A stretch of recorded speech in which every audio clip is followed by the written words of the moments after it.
And we'll now welcome our next presenter.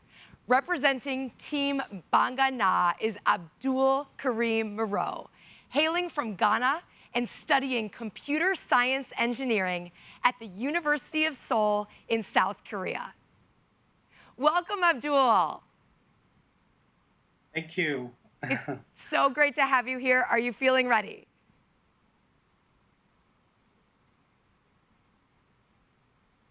We're a little stuck there. Ready to take the stage?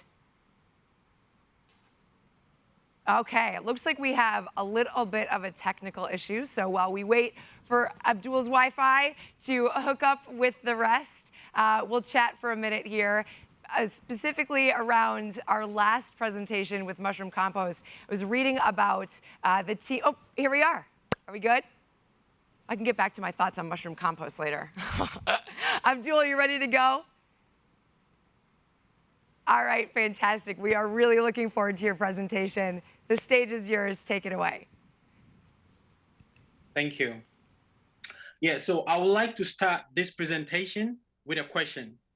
What is the #1 environmental problem we have in the world today? Yes, you're right. Climate change is the biggest environmental problem which humanity must face over the next decade.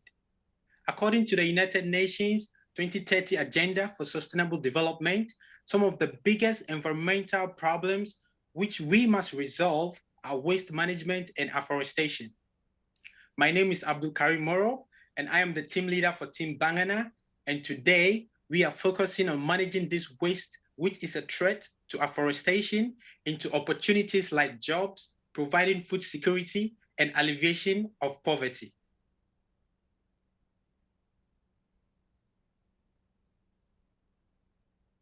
So you might be wondering, what type of waste problem are we trying to solve? Well, it is cashew apple waste. Cashew apple waste causes damages to our environment. As you can see in this picture, these are rotten cashew apples which become a host to insect pests, which later on destroy the cashew trees. Let me give you a brief background. Cashew is an economic tree crop that produces apples and nuts. A dried period of 4 to 6 months is required for flowering and fruit development. This fruit, which has important health and economic benefits, is now a threat to the cashew trees and our environment. So how do we plan to solve this wicked problem? It is pretty simple, by adding value from cashew apple waste to juice, wine, and fertilizers. But currently, we are focusing on juice production. Next slide. Yeah, so this is our product. We have 0.3, 0.5, and 1.5 liters of cashew juice. Next slide, please. Yes, and our products are clarified into 3 types. We have the mixed flavor with pineapple juice. In addition, we have another with only 10% made of 10% sugar. And finally, we have juice with no sugar at all. This is targeting vegetarians. And this is a B2B and B2C business, and we are targeting both the youth and the elderly. Our production process. First and foremost, we harvest the cashew apples from the trees and store them in layers inside crates. Then we transport them to the factory. After that, we weigh them and pay the farmers. And then we wash them to be very clean and remove all the impurities. Then we extract the juice. After extracting the juice, we clarify the juice and filter to remove all the fibrous residue. We do thermal treatment, we cool them, and we finally bottle the juice. After bottling the juice, the remaining fibrous residue will be used for producing organic fertilizers, and we will supply these fertilizers to the local farmers free of charge. This cycle of production applies the principle of the circular economy. Our market analysis. The Ghana fruit juice and smoothies market is projected to register 170.11 million US dollars, thus increasing at a compound annual growth rate of 6.8% to 12.29% per annum for the period of 2020 to 2025. As of 2020, it was made up of 40.2 million US dollars. Yes. So these are our competitors: Blue Skies Company, Pinora Food Processing Company, Fine Yard Exotics, Queen Organics, and Fruitelli. These are the competitive advantages we have over our competitors. First and foremost, our main raw material is made up of cashew. Pinora uses cashew and orange. Vineyard uses flowers and fruits. Queen Organic uses coconut and pineapple, and Fruitelli uses pineapple and orange. We produce 100% pure juice. We have mixed flavor with pineapple. We have made it very affordable. And more importantly, our company is located in the proximity where we can get raw materials. Our business model. So we set our juice prices on value pricing method. We sell the juice at price added cost and profit margin, and we also keep in mind the key competitors' price. Our 0.3 liters of juice sells for 3 Ghana cedis per unit with a profit of 0.5 Ghana cedis.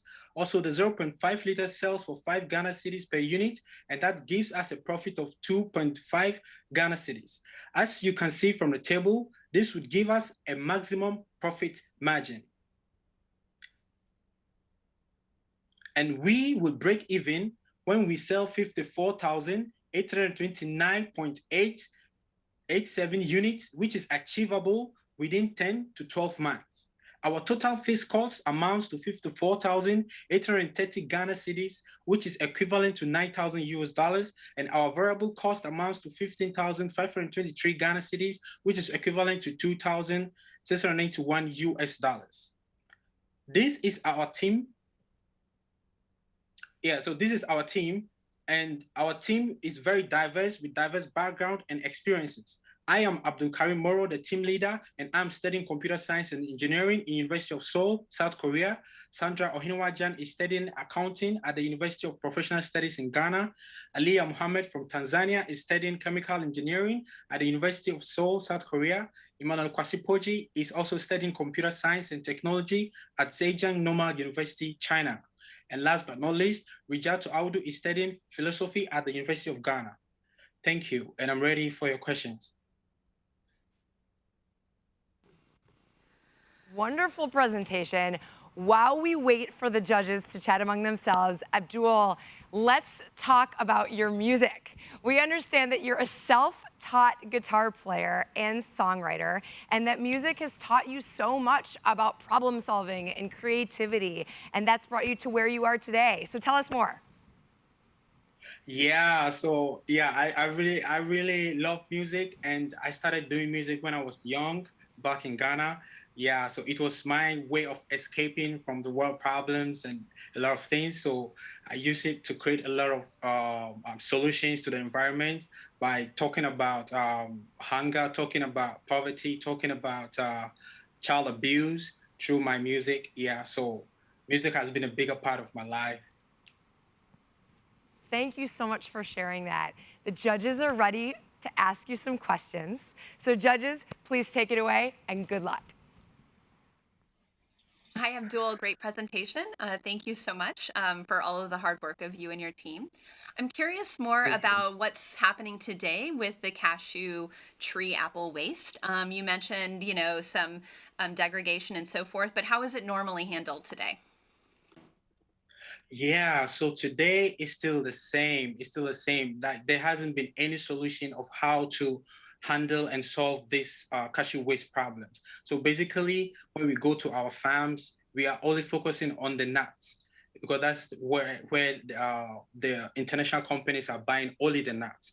So that's where the focus is. So we go there, we just eat the apple, the little we can eat, we leave the rest, and we take the nuts, then we sell the nuts. So there hasn't been any solution whatsoever to tackle that.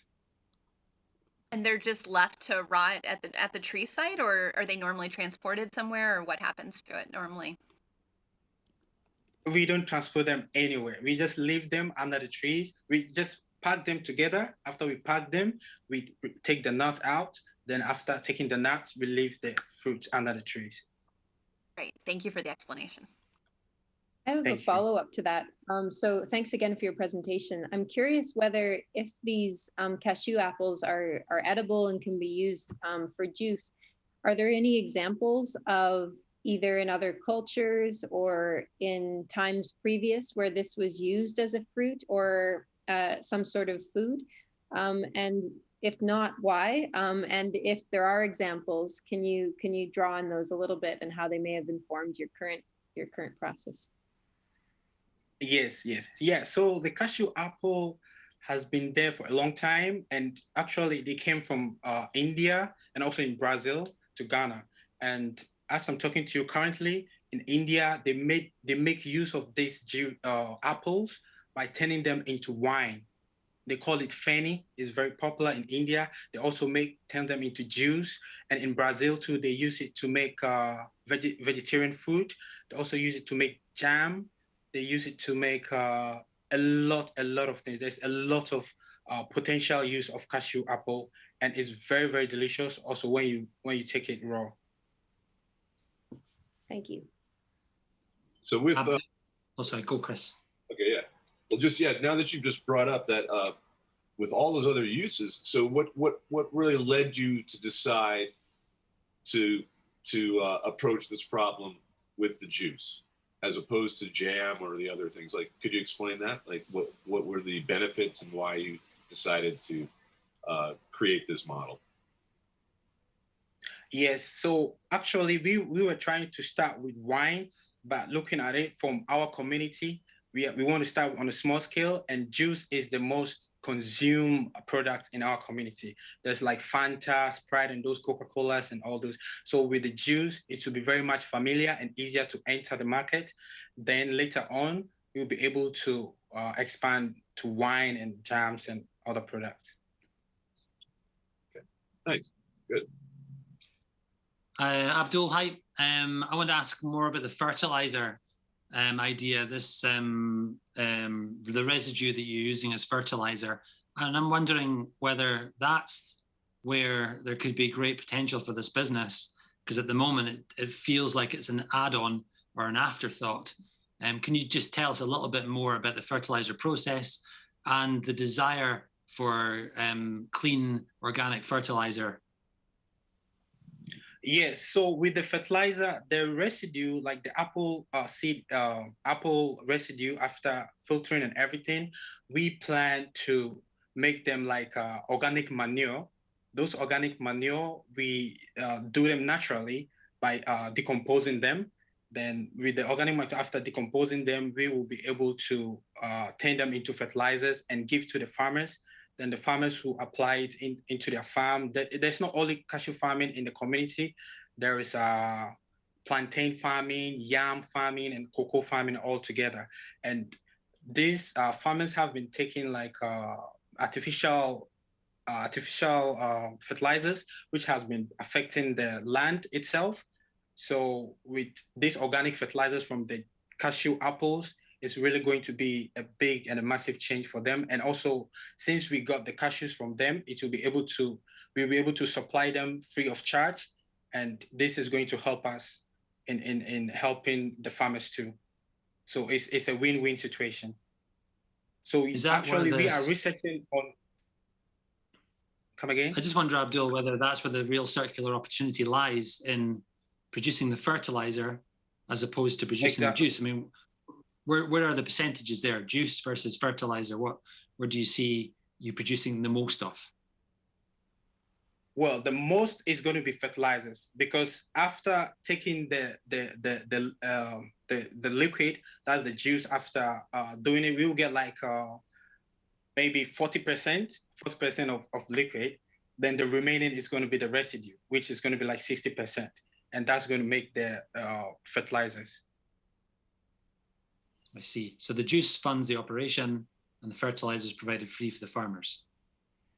Lovely. Exactly. I'll let someone else ask a question. Thank you. Yeah, I'll follow up on that, Abdul. Thank you. I'm very interested in the fact that right now the cashew apples are essentially used as fertilizer already, right? You said the farmers just sort of pile it up around the trees and it decomposes. Is that correct? Yes. Yeah. So my concern here is that if you're taking that apple waste and processing it to get juice out of it, you're you're removing nutrients that end up in the juice. So the fertilizer you're creating isn't as nutritious as what's already being left in the field. Do you see the need that farmers will need more fertilizer than they normally would use, since they're essentially, they have a reduction of the nutrients from the apple waste in the fields? Yeah, so with the apple waste, the one they leave on the field, like in the farm, it brings insects, long-haul beetles, and those bugs, which destroy the cashew plants, since they haven't been refined into the needed or the right amount of fertilizers, which will be very suitable for the farm or the land. So with leaving them rotting, it brings bugs and insects, which later on destroy the trees. And that has been the major complaints of the farmers. Great. That's a great thing to add. Thank you very much. Thank you.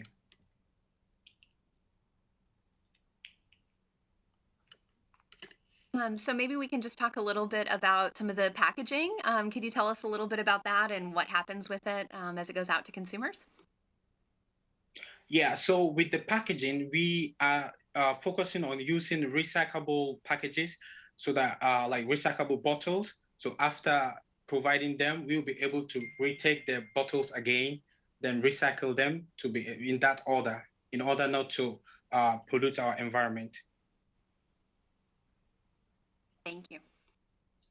That's great. Thank you. I would suggest you, if you can, find a way to make sure that the bottles get back to you, whether that's a deposit or something on the bottle that says. One of the things that that recycling systems often miss is that it's one thing to have a material that's recyclable. It's another thing to make sure people recycle. So you might think of ways to get those bottles back to you. Are you bottling right at your facility? Yes, so currently we are not. But we with immediate effect, after we've gotten the right amount of investment, and we start right away. Okay, I was just going to suggest that moving the juice may be less energy intensive than moving all the bottles, the glass around. So where you put the bottling will have an impact on how much energy you use and consume. But it sounds like you're on the right path. Thank you. Thank you. Abdul, I got a little bit lost in the numbers, because it seemed you were putting one number on the screen and you were quoting a separate number when you were speaking. Could you tell us how many bottles you need to sell in order to break even? You said within 10 months you'd break even. And why are you confident that you can do that? Yeah, so with to break even, we need to sell like 54,829.87 units. And we think it is achievable within 10 to 12 months. Yeah. Why do you think it's achievable? What's giving you that confidence? Yeah, so with the population in our district, we have over 36,000 people in our district, and with the currently, when you look at the statistics, the amount of juice consumption in my area is really high, and within a day we can sell over 500 to 1,000 bottles within the district. So when you compute everything, within a year or 10 or 12 months, we'll be able to break even. Okay, thank you. Thank you, judges. Excellent questions. Abdul, wonderful job. Thanks to you and Team Banga Na. And may we all be inspired by our creative outlets to be obsessive problem solvers. Thank you so much.